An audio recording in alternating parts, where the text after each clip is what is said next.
Have you ever wondered what a typical day looks like in my sewing studio? Well, today I'm going to give you a behind the scenes look of how I work, how I stay organized, and how I turn my ideas into finished garments. So, whether you're just starting your own sewing practice and creating your own space, or you're just interested in how the flow works for me, come spend the day with me. Now, let's dive in. Let me show you around my studio. Here's my really large cutting table, which I absolutely love. It does take so much space in my room. The room is quite small, and the cutting table probably takes a good third of the space, but it's worth it to me because it's more important that I can lay out my big pieces of fabric than it is that I have a lot of room to walk. You can see over there, I have my art area. So half the room is for my art. I love oil painting and acrylic painting, and the other half is for sewing. You can see I have my slopers hung up there. I keep my main sloper there and some like dress slopers, just a few other things that I might be working on. And back there, you can see I have the cart. I have all my tools in that cart, easily reachable.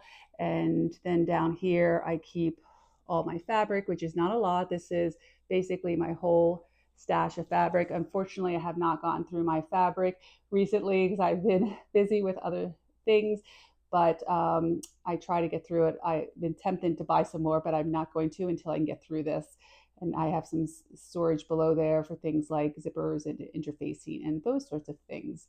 And then I can just turn around. I have a nice comfy seat there, which I reupholstered. And I have the all my thread back there in that corner, and my sewing space is right here. And this chair is on wheels, so I can just wheel in between the sewing machine and the serger. I just love that everything is just a step away.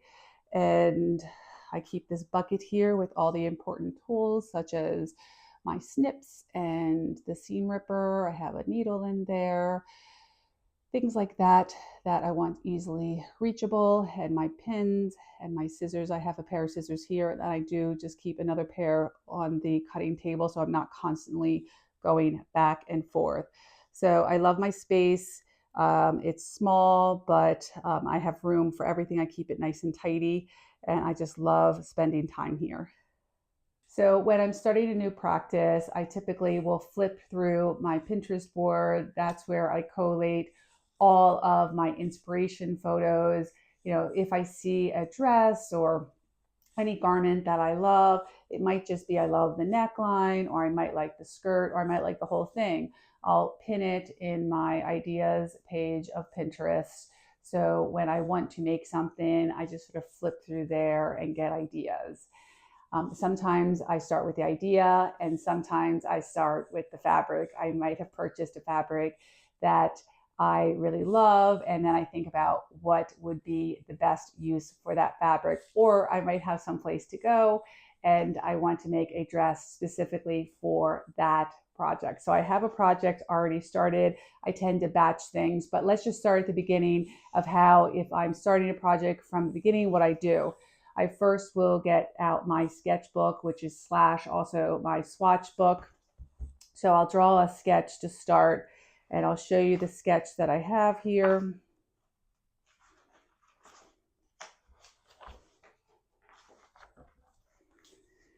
So here is the sketch of the dress that I want to make.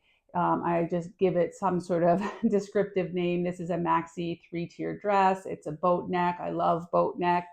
I always give it a number. The prior one was 49. I just stick, go chronologically. So this one is number 50.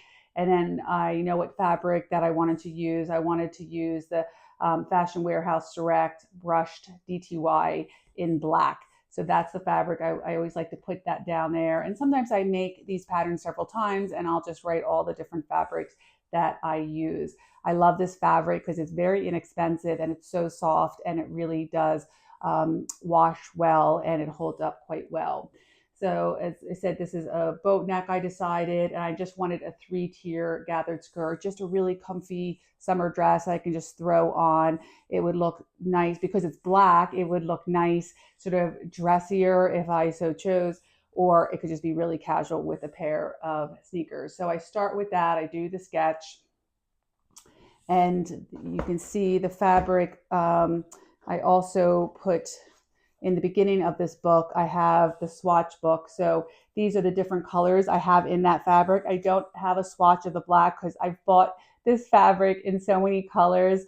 So I just don't keep putting other colors in. But I put all the information here, what type of fabric it is, the fiber content, what color it is, the width and the weight here, the GSM, how much I paid, and who I bought it from, and the care, and if I washed it here. I do have these templates available for free download. You can get the link in the description below.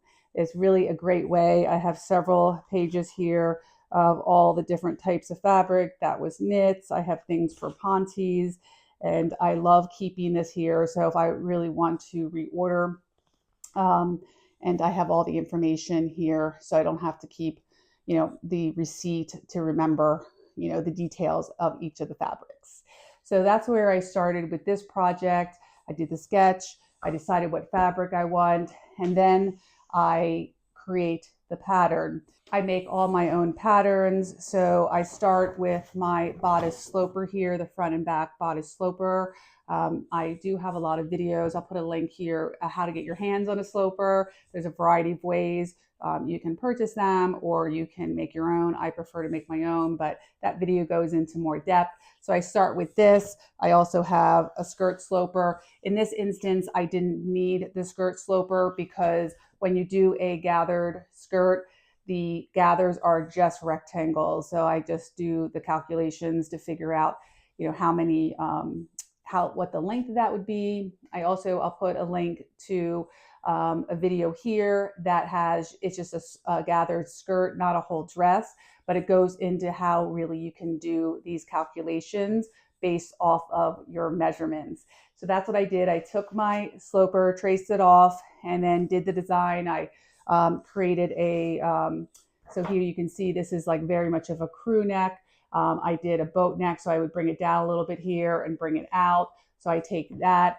The sleeve, I typically, when it's sleeveless, which is in this instance it is, I typically raise it a little bit under the arm and I bring it in a little bit just to tighten this area under here. So, because if you have a sleeve, you just need a little bit more room there. But if it's sleeveless, you want to just tighten that up. So I would have done that. I think I raised this a little bit because I don't want it. I want it to be a little bit of a high, like sort of an empire. So that's where I would have started the ruffles.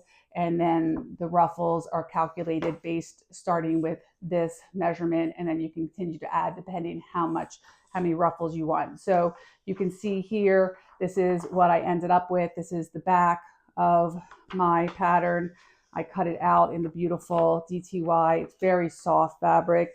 Here's what the front looked like. As I showed you, we did the boat neck here, and you can see here I raised it up and brought it in by a 1/4 inch just to tighten that up. So it's nice to have all of these. I put notes on what I did to the pattern based from the sloper. Any changes I make, I said here on this one, I said I brought the neck out 3.5. I just like to know. So if I really like that feature, I can repeat it in another garment. Or if I didn't really prefer it so much, I know like what changes I may want to make. So I cut this out in the fabric, and then here is the 3 tiers for the skirt. These are just long rectangles, and so I like to batch things. So I will typically come in one day and I'll come up with the design, sketch it, pick my fabric. If I have more time, then I'll draft the pattern. The pattern it depends how many changes I have to make. Sometimes the pattern goes really, really quickly.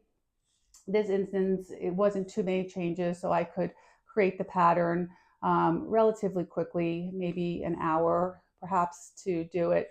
And then sometimes I run out of time. I like to sort of stop at the end. So I would like to stop when I have the whole pattern made. And um, maybe I haven't cut it out though. And so I could do that another day. So I like to end at a nice breaking point.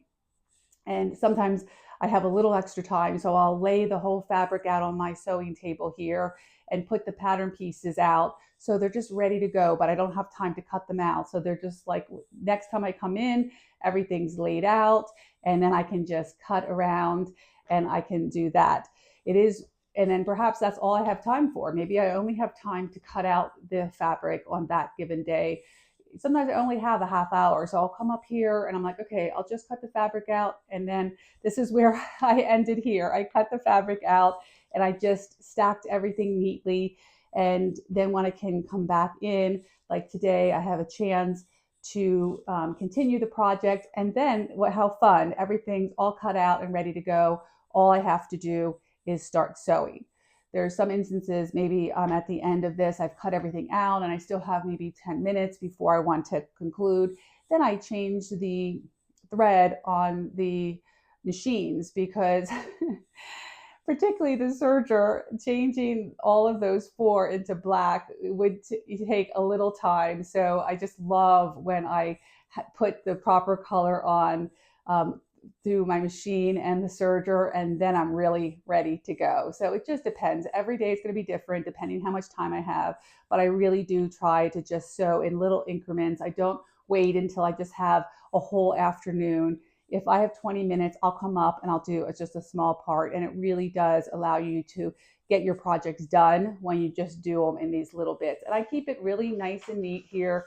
So unfortunately, this one has been sitting a while. Over the summer, it got so busy and I didn't get a chance to continue sewing, but it's fine because it's all nice and neat. It doesn't take a lot of space. I just had it in the corner. But I typically will not start another project until I finish this one. I'm usually just working on one project at a time. Some people, I think, like to work on multiples, but I think you run the risk of never finishing when you keep working on multiples. So I'm going to go thread the machine and then sew this up. And it's going to be really fun just to get this sewn up. I'll probably use the serger a lot for this one since it is a knit. And then I'll be able to like sew and serge all the same one go and make it really fast. So it shouldn't really take too long to sew this whole garment up. Well, that's a wrap for today. I got some of the sewing done, but I didn't have a lot of extra time today, so I wasn't able to finish it, but I have it all bundled up neatly so I can just resume it when the next time I have a little bit more time. And if you're interested in how to get your hands on a sloper, check out this video here where I go into depth of different ways you either can buy or make a sloper, and it's so amazing to have a sloper so you can make any design you want. And if you've enjoyed this video, please like and subscribe.